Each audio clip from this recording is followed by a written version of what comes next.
le pick-up à double cabine de deuxième génération de Volkswagen, attendu ici en Australie en avril, entre une fois de plus dans une mêlée dominée par les Japonais, mais cette fois, il ne le fait pas aussi seul.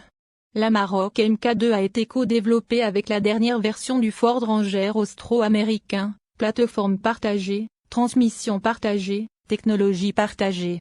Et toit, surface vitrée, poignées de porte et coque de rétroviseur partagées.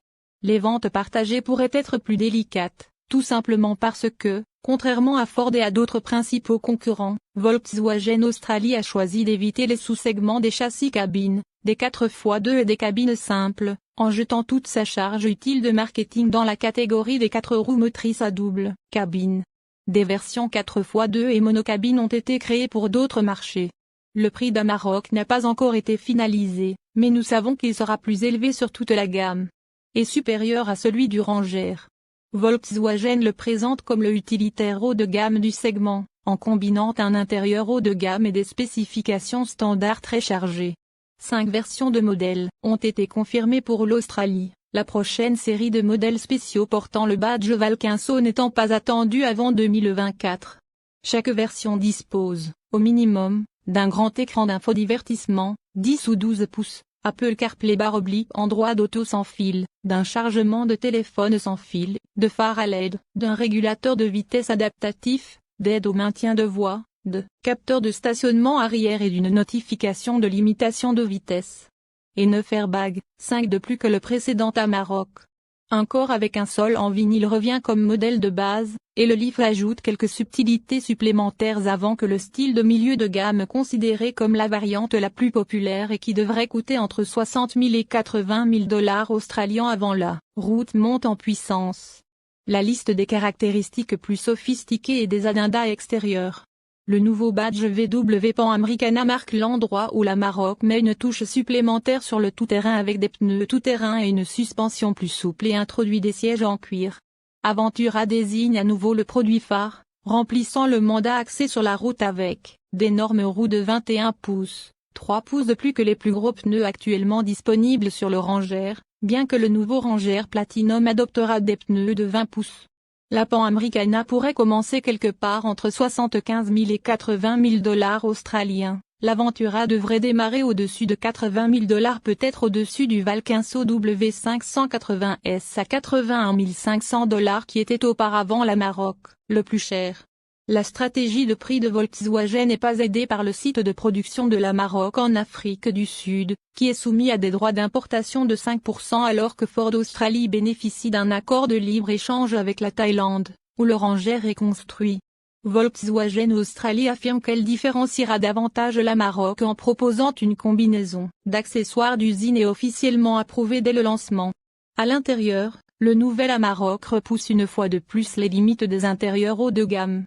Il n'y a que quelques éléments de l'habitacle de l'Amarok qui sont évidemment partagés avec le Ranger, les poignées de porte ergonomiques et brillantes à ouvrir par pression, le gros levier de vitesse, bien qu'avec le revêtement en cuir propre à VW, l'écran d'infodivertissement en portrait et un écran conducteur numérique avec quelques éléments. Variation de la peau de Ford. Divers éléments de conception, tels que le tableau de bord en forme de T, les bouches d'aération de style 3D et les boutons de raccourci d'infodivertissement / mode robuste, ainsi qu'un assortiment de finitions intelligentes confèrent un look distinctif à l'habitacle de l'Amarok. Les variantes style Pan Americana et Aventura présentent un plateau de tableau de bord entièrement recouvert de cuir artificiel cousu, brun grisâtre dans toutes nos voitures d'essai, dont le même matériau est également appliqué sur les panneaux de porte supérieure. La Pan Americana ajoute des matériaux sur les portes apparemment influencés par la peau de reptile. Les parties centrales des portes, et pas seulement les accoudoirs, cèdent au toucher, et des inserts en plastique lisse de différentes finitions sont intelligemment mélangés au mélange. La garniture de toit noir, légèrement rugueuse, constitue à peu près la seule déception notable. Les sièges en cuir bicolore parviennent à être à la fois larges et favorables, offrant un niveau impressionnant de confort soutenu sur de longues distances. Comme pour le Ranger, la banquette arrière de l'Amarok n'est pas la plus spacieuse de la catégorie des utilitaires à double cabine, mais l'espace est respectable et les dossiers de sièges profondément festonnés facilitent le dégagement des genoux. Il y a un espace pour les pieds décents sous les sièges et une hauteur sous plafond abondante. tandis que les bouches d'aération sont accueillies comme une première pour l'Amarok. Les options de rangement comprennent des compartiments de portes moulées pour bouteilles, des pochettes au dossier des sièges et des portes-gobelets dans la coudoir centrale. L'arrière de la console centrale comportait deux prises 12 volts et 240 volts, mais ces dernières seront remplacées par des ports USB-C plus utiles pour les clients australiens. À l'arrière, le plateau d'Amarok continue de contenir une palette Euro grâce à une longueur de 1624 mm et un espacement de 1227 mm entre les passages de roues.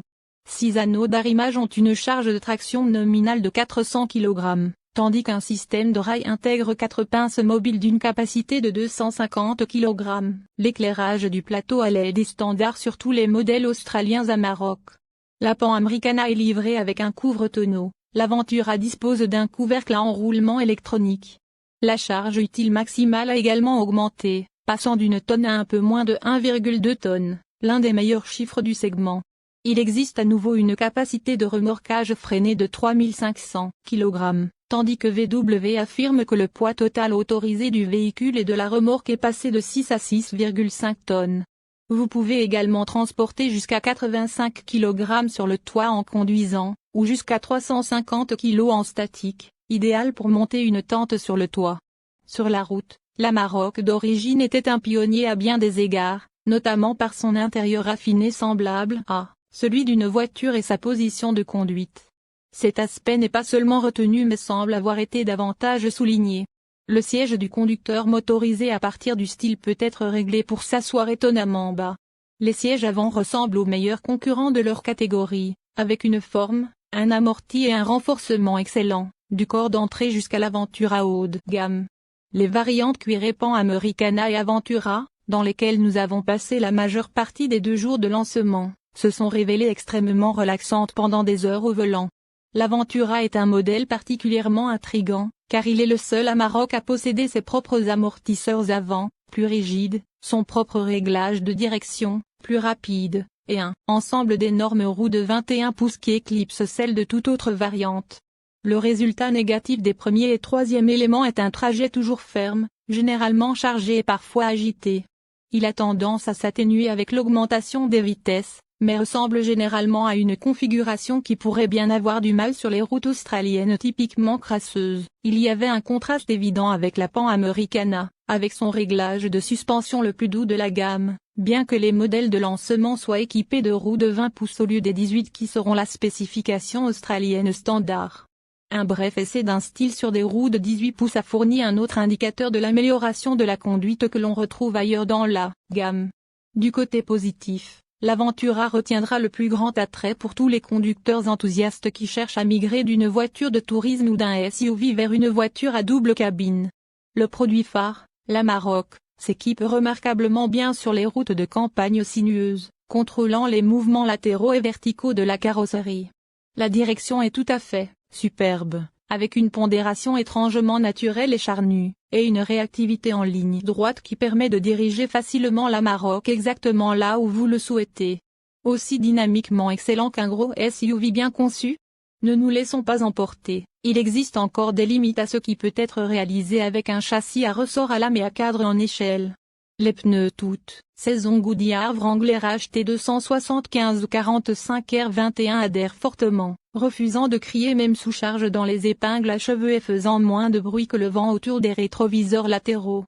Il n'y a pas tout à fait la même netteté décentrée dans la Pan Americana ou le style, avec leur crémaillère légèrement plus lente et leurs pneus légèrement plus petits que ceux de l'Aventura, mais la direction est toujours dans la même fourchette impressionnante que celle du Ranger et du BT50. Notre temps dans un 4 cylindres diesel biturbo de milieu de gamme était limité à un parcours tout-terrain et à un très court trajet sur route. C'était encore assez long pour marquer une autre similitude avec le Ranger. Cela vaut la peine de payer la prime relativement faible pour le V6 diesel. Le plus petit diesel est sans aucun doute un bon moteur, mais le V6 est plus doux, plus puissant et plus réactif. Toutefois, un mode sport et des palettes de changement de vitesse seraient particulièrement souhaitables avec